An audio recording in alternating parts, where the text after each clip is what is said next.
Hello everyone, my name is Sobia Akhtar Ali and I am counseling psychologist. Today our topic of presentation is attention deficit hyperactivity disorder known as ADHD. Last video में हमने जो है वो neuro developmental disorders के बारे में थोड़ा सा पढ़ा था। इस वीडियो में हम जो है वो attention deficient hyper active disorder जो कि एक न्यूरो डेवलपमेंटल डिसऑर्डर है उसके बारे में जानेंगे।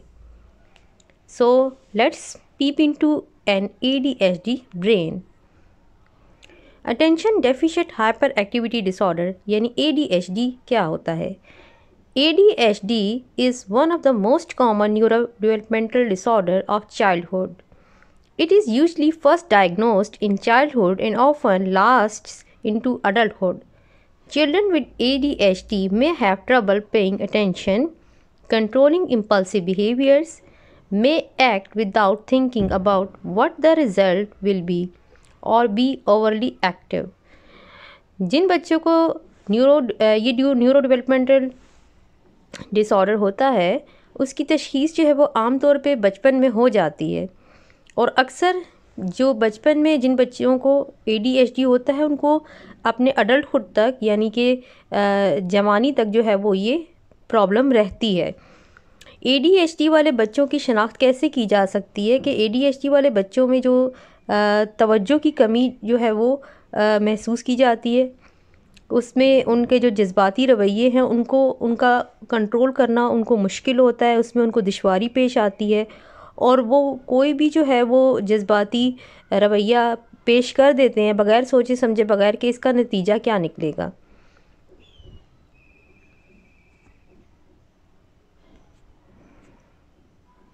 Sign and symptoms. अब हम आगे देखेंगे कि इसकी अलामात क्या हैं और इसके साइंस क्या हैं कि कौन कौन सी अलामात हैं इसकी और तशख़ीस करने के लिए कौन कौन से साइंस जो हैं वो देखे जाते हैं कि बच्चे को ADHD है या नहीं है।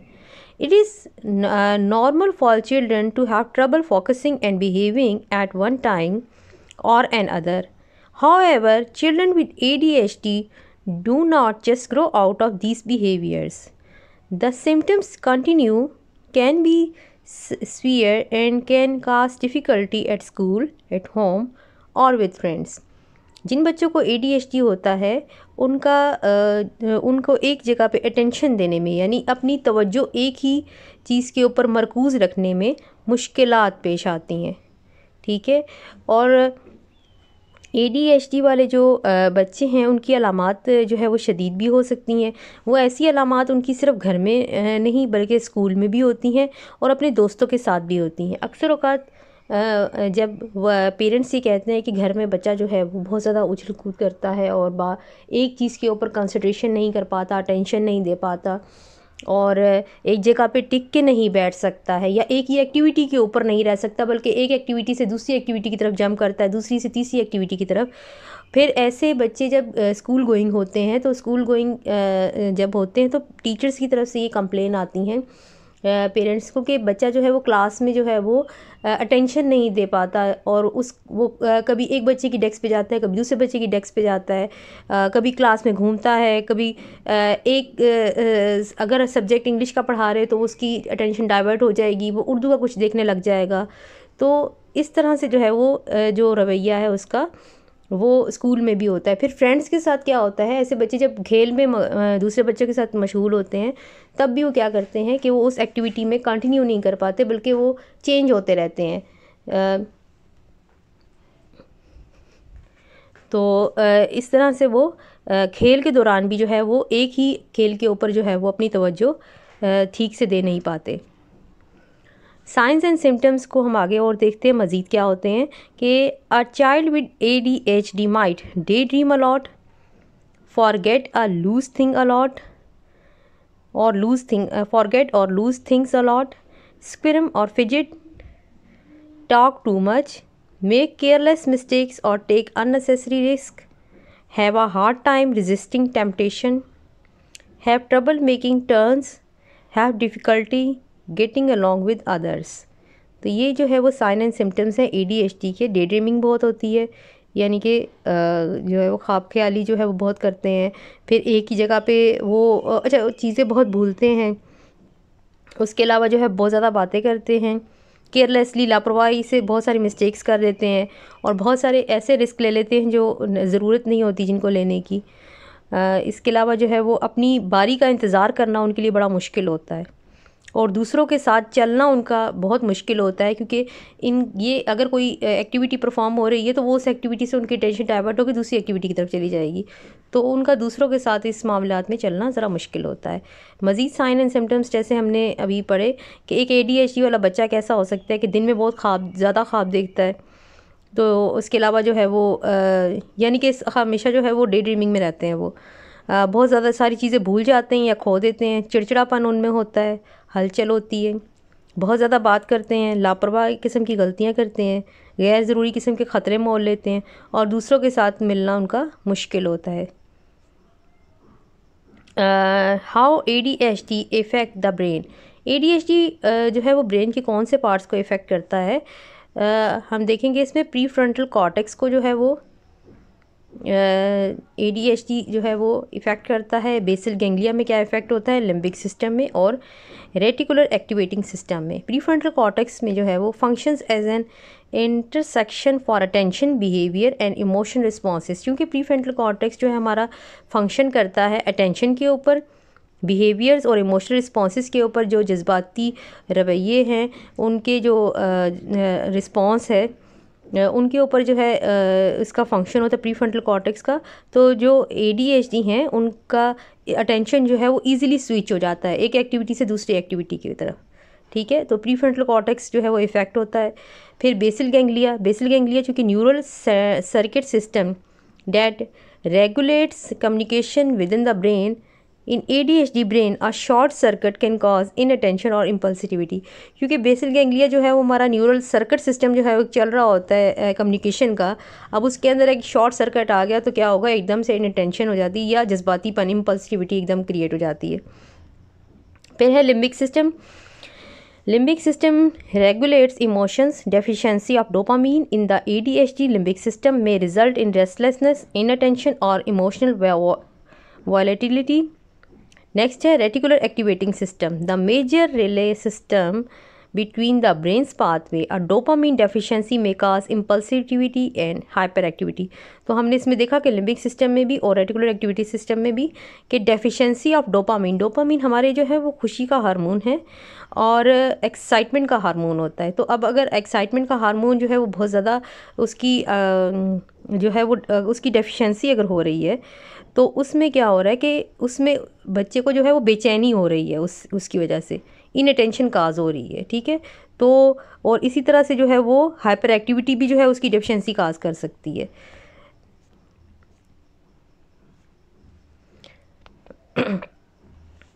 नेक्स्ट है हमारे पास है ADHD की टाइप्स कौन कौन सी होती हैं। There are 3 types of different ways ADHD present itself depending on which types of symptoms are strongest in the individual. सबसे पहली जो टाइप है नंबर 1 पे जो टाइप है predominantly inactive presentation. It is hard for the individual to organize or finish a task, to pay attention to details or to follow instruction or conversation. The person is easily distracted or forgets details of any daily routine. जो ADHD के बच्चे हैं उनकी जो पहली type होती है वो किस तरह की होती है कि उसमें क्या होता है कि उस बुनियादी तौर पे अदम तहजी का शिकार होते हैं और उस किसी भी काम को जो है वो मुनज़्ज़म तरीके से ख़त्म नहीं कर पाते हैं और जो हदायत होती हैं उनके ऊपर या बातचीत होती है उन पे तवज्जो देना उनका मुश्किल होता है, तफसीलात के ऊपर किसी भी काम की तवज्जो देना बड़ा मुश्किल होता है उनके लिए और आसानी से जो है वो रोज़ वो किसी दूसरे काम में मशगूल हो जाते हैं और जो काम या जो टास्क उन्हें दिया जाता है वो भूल जाते हैं। इसके अलावा जो है वो predominantly hyperactive impulsive presentation कैसी होती है। The person for fidgets and talks a lot, it is hard to sit still for long, for example for a meal while doing homework. Smaller children may run, jump or climb constantly. The individual feels restless and has trouble with impulsivity. Someone who is impulsive may interrupt others a lot, grab things from people or speak at inappropriate times. It is hard for the person to wait their turn or listen to directions. A person with impulsiveness may have more accidents and injuries than other. बुनियादी तौर पर जो hyper active impulsive presentation होती है उसमें जो person है, ये जो शख्स है, वो बहुत बेचैन रहता है और बहुत ज़्यादा बात करता है। उसके लिए बहुत ज़्यादा देर तक खामोश रहना बहुत मुश्किल हो जाता है। जैसे वो खाना भी खा रहा है और होमवर्क भी कर रहा है। और छोटे बच्चों का तो ख़ास तौर पे ये होता है कि वो मुसलसल भागते हैं, छलांगे लगाते हैं या इधर उधर चढ़ते हैं और उससे उनकी महसूस होता है कि इस वक्त वो बहुत ज़्यादा जो है वो परेशानी हो रही है उन्हें, और जज्बाती तौर पर भी वो अपने आप को रोक नहीं सकते हैं। ठीक है, दूसरी की चीज़ें लेके भाग जाएंगे। बच्चे जो हैं वो क्या करते हैं, अपनी बारी का इंतज़ार नहीं कर पाते हैं और बोल देते हैं, और उनके लिए हिदायत को सुनना मुश्किल होता है, समझना भी मुश्किल होता है और हिदायत पे अमल करना भी मुश्किल होता है। उसके बाद है combined presentation. Symptoms of the above two types are equally present in the person. Because symptoms can change over time, the presentation may change over time as well. क्योंकि ये जो थर्ड टाइप है, इसमें दोनों तरह की, जो हमने पीछे एग्ज़ाम पढ़ी है, टाइप्स पढ़ी हैं, दोनों तरह के उसके अलामात जो हैं उसके अंदर मौजूद होती हैं। और वक्त के साथ साथ जो है वो सिम्टम्स भी चेंज होते रहते हैं, क्योंकि जैसे जैसे एज बढ़ती है वैसे वैसे कुछ सिम्टम्स जो हैं वो रिजॉल्व हो जाते हैं और कुछ जो है वो नए जो है वो सिम्टम्स जो है वो प्रेजेंट होने लग जाते हैं। Causes of ADHD। ADHD की काज क्या है, वजूहात क्या हैं ADHD होने की। जेनेटिक्स काज जो है वो in addition to genetics, scientist are studying other possible causes and risk factors: brain injury, exposure to environmental risk, alcohol and tobacco using during pregnancy, premature delivery, low birth weight. Research does not support the popularly held view that ADHD is caused by eating too much sugar, watching too much television, parenting, or social and environmental factors such as poverty or family cause. Of course, many things including these might make symptoms worse, especially in certain people, but the evidence is not strong enough to conclude that they are the main cause of ADHD. ADHD की जो अलामात हैं उसमें ये देखा जाता है कि एक तो हम कहते हैं जेनेटिक काज है, जीनियाती तौर पर जो है वो ब्रेन की डेवलपमेंट ऐसे हुई हुई है कि ADHD जो है वो काज हो रहा है। उसके अलावा ब्रेन की अगर खुदा ना खास्ता ब्रेन में कोई इंजरी हो जाए, दिमाग की कोई इंजरी हो गई है, या कोई ऐसे रिस्क फैक्टर को एक्सपोजर हुआ है प्रेगनेंसी के दौरान या यंग एज में। उसके अलावा अगर एक फ़ीमेल जो है वो ड्यूरिंग प्रेगनेंसी अल्कोहल या टोबैको का ज़्यादा यूज़ करती हैं तो उसकी वजह से भी बच्चों में ADHD हो सकता है।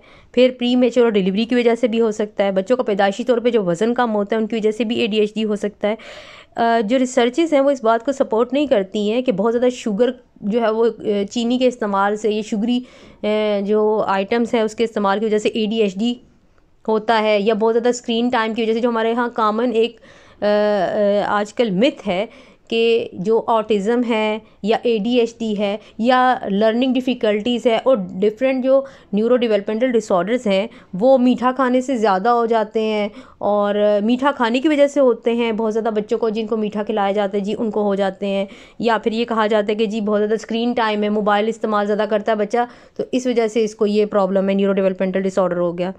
या फिर जो है वो उसका जो है वो माहौल का असर उस पर हो गया तो उसको ADHD हो गया। नहीं, ये चीज़ें ADHD काज नहीं करती हैं। हाँ, इन चीज़ों से प्रिवेंशन इसलिए कही गई है कि भाई चीज़ों को excess of everything is bad. Too much sugar जो है वो बच्चे के लिए अच्छा नहीं है, बच्चे के लिए क्या बड़ों के लिए भी अच्छा नहीं है, तो उसको अवॉइड ही करना चाहिए, क्योंकि शुगर क्या होता है, एक्टिवेट कर देता है हार्मोन्स को, तो उसकी वजह से जो है वो मना किया जाता है कि टू मच शुगर जो है वो हाइपर एक्टिविटी क्रिएट करता है, तो शुगर का जो है वो कंट्रोल में रखें बच्चे के लिए भी। और स्क्रीन टाइम का कंट्रोल भी इसीलिए रखा गया है कि एक ही चीज़ के ऊपर जो है वो कंसंट्रेशन बच्चे की स्क्रीन के ऊपर है और वो मूवमेंट ऑफ ऑब्जेक्ट्स देख रहा है, वही वॉइस सुन रहा है, तो उसका जो फिज़िकल प्रेजेंस है ना वो कम होता जा रहा है। तो उसको नई नई चीज़ें जो सीखनी है वो नहीं सीख रहा, बल्कि वो टोटली जो है वो स्क्रीन के ऊपर डिपेंड हो गया है। तो इवन क्या होता है कि जब बच्चे खाना खा रहे हैं तो स्क्रीन देख रहे हैं, तो उनको ये भी नहीं एहसास होता कि हमने मुंह में जो नवाला डाला उसमें क्या है। तो इस वजह से इन चीज़ों को अवॉइड कट डाउन करना चाहिए, ना कि बिल्कुल ही आप इन चीज़ों को लाइफ से हटा दें। उसके अलावा जो कहा जाता है जी पेरेंटिंग जो है वो इस पुअर पेरेंटिंग की वजह से ADHD हो जाता है। पुअर पेरेंटिंग की वजह से तरबियत जो है वो थोड़ी सी वो अच्छी नहीं होती है बच्चे की, लेकिन पुअर पेरेंटिंग की वजह से न्यूरो डेवलपमेंटल डिसऑर्डर नहीं होता। ADHD न्यूरो डेवलपमेंटल डिसऑर्डर है, ठीक है। तो पुअर पेरेंटिंग की वजह से बच्चे का इखलाक अच्छा नहीं है, तरबियत अच्छी नहीं है, that is an other thing. But अगर आप कहें कि पुअर पेरेंटिंग की वजह से उसको न्यूरो डेवलपमेंटल डिसऑर्डर हो गया, तो ये एक मिथ है। नेक्स्ट है डायग्नोसिस क्या है। डायग्नोसिस कैसे किया जाए, सबसे ज़्यादा इंपॉर्टेंट यही चीज़ होती है किसी भी न्यूरो डेवलपमेंटल डिसऑर्डर में। असेसमेंट डायग्नोसिस जो है वो बहुत ही इंपॉर्टेंट होता है, क्योंकि डायग्नोसिस से डिफ्रेंशिएट किया जाता है कि एक्चुअली बच्चे को प्रॉब्लम क्या है। Deciding if a child has ADHD is a process with several steps. There is no single test to diagnose ADHD, and many other problems like anxiety, depression, sleep problems, and certain types of learning disabilities can have similar symptoms. One step of the process involves having a medical exams including hearing and vision tests to rule out other problems with the symptoms like ADHD. Diagnosing ADHD usually include a checklist for rating ADHD symptoms and taking a history of the child from parents, teachers and sometimes the child. ADHD के diagnose के लिए formal assessment की जाती है ताकि आप symptoms को rule out कर सकें, क्योंकि न्यूरो डेवलपमेंटल डिसऑर्डर्स के अंदर बहुत सारे सिम्टम्स ऐसे होते हैं जो कि कॉमनली हर डिसऑर्डर के अंदर पाए जाते हैं। जितने भी न्यूरो डेवलपमेंटल डिसऑर्डर्स हैं कॉमनली उन सब में तकरीबन जो है वो कुछ ऐसे सिम्टम्स होते हैं जो जनरली कॉमनली सभी उसमें मौजूद होती हैं अलामात। तो उसको डिफ्रेंशिएट करने के लिए जो है वो कोई एक स्टेप नहीं होता, बल्कि एक प्रॉपर जो है वो स्टेप जो है वो फॉर्मल असेसमेंट की जाती है, जिसमें आपके बिहेवियरल साइकोलॉजिस्ट जो हैं वो बच्चे से जो है वो बच्चे के वालिदैन से, उसके टीचर से बातचीत करते हैं। और उसके अलावा जो है वो ADHD की एक प्रॉपर चेकलिस्ट होती है जो बिहेवियरल साइकोलॉजिस्ट अप्लाई करते हैं, और उससे डाटा कलेक्ट करके जो है वो रिजल्ट्स देखते हैं कि क्या है, डायग्नोसिस डिफ्रेंशिएट करते हैं। इसके अलावा जो है वो प्रॉपर जो है एक विजन का और एक हेयरिंग का जो है अभी टेस्ट किया जाता है, ताकि ये देखा जाए कि क्या बच्चे के अंदर हेयरिंग की प्रॉब्लम तो नहीं कि उसको सुनाई ही बहुत कम दे रहा है जिसकी वजह से वो हदायत पर अमल नहीं कर पा रहा है, और विजन का प्रॉब्लम भी इसलिए कि उसको दिखाई किस तरह से देखने के प्रॉब्लम तो नहीं है कहीं। तो इस तरह से जो है वो बाकायदा जो है वो इन तमाम चीज़ों का जो है वो प्रॉपर जो है वो असेसमेंट होती है। बिहेवियरल साइकोलॉजिस्ट करते हैं, ऑक्यूपेशनल थेरापिस्ट करते हैं।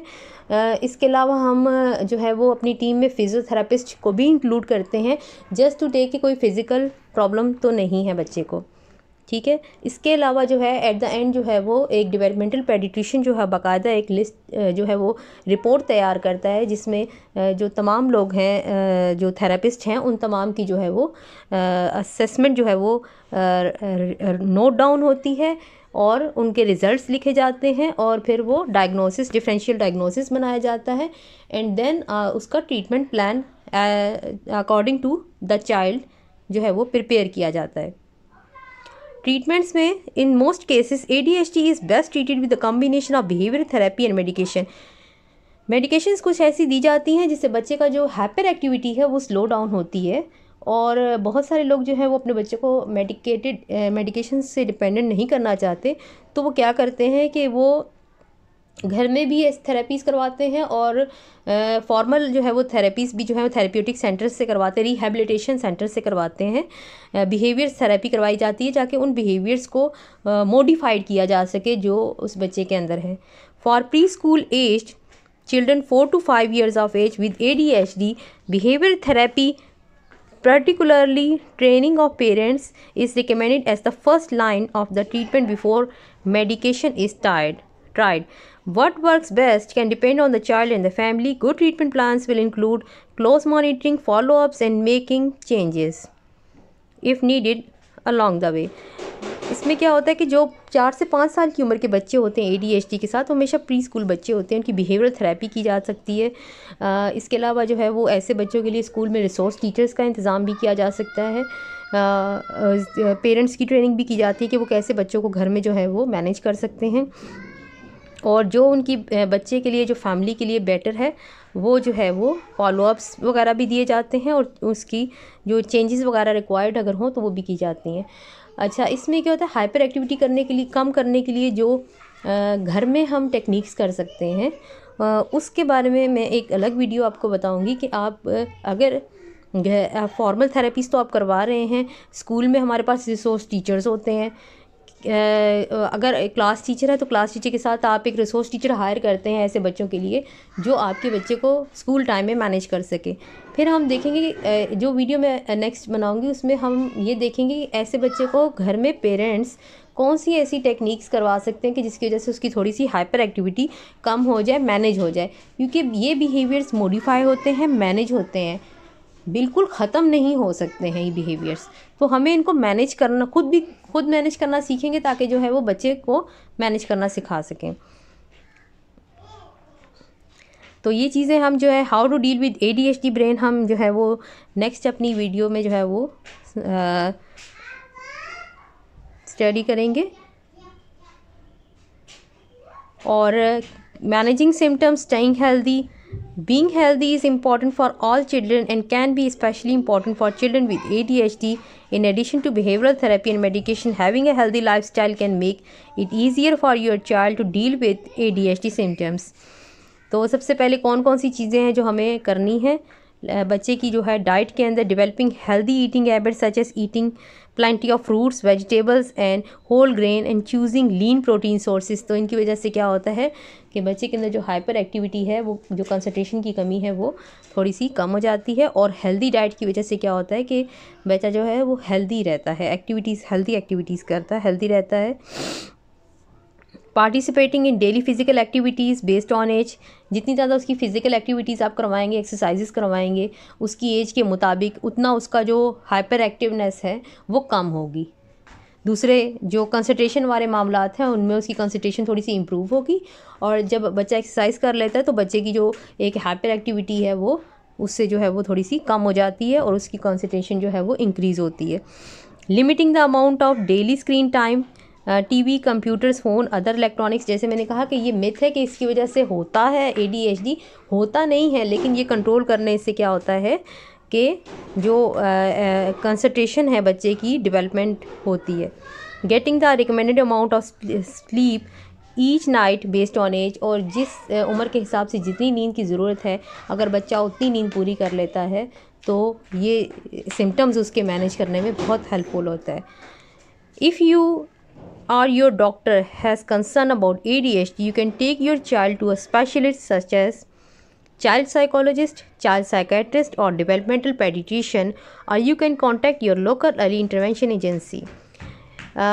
अमूमन ADHD जो है वो 3 साल या 3 साल से ऊपर बच्चे के जो होते हैं उनमें जो है वो डायग्नोस होता है, यानी तब पेरेंट्स को उसके रेड फ्लैग्स जो है वो नज़र आने लगते हैं। पेरेंट्स को महसूस होता है कि बच्चे में कुछ डिफरेंट है, तो एक्टिविटी ज़्यादा है।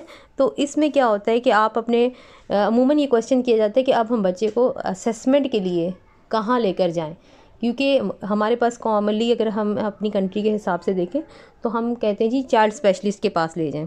जो चाइल्ड स्पेशलिस्ट होता है वो जनरल फिजिशियन, वो फिज़िकली जो है वो एग्जामिनेशन करेगा बच्चे की, वो रिकमेंड कर देते हैं। चाइल्ड साइकोलॉजिस्ट को रिकमेंड करते हैं, चाइल्ड साइकेट्रिस्ट को रिकमेंड करते हैं, डेवलपमेंटल पेडिएट्रिशियन को। तो जब कभी मोस्टली ये क्वेश्चन होता है कि हम अपने बच्चे के असेसमेंट कहाँ किससे करवाएं, तो ये 3 जो शोबे हैं, चाइल्ड साइकोलॉजिस्ट, चाइल्ड साइकेट्रिस्ट और डेवलपमेंटल पेडिएट्रिशियन, बच्चे को यही लोग असेस कर सकते हैं, यही लोग डायग्नोस करेंगे और यही आपको फर्दर जो प्लान है वो फॉलोअप या प्लानिंग प्रोवाइड करेंगे। Thank you very much for today।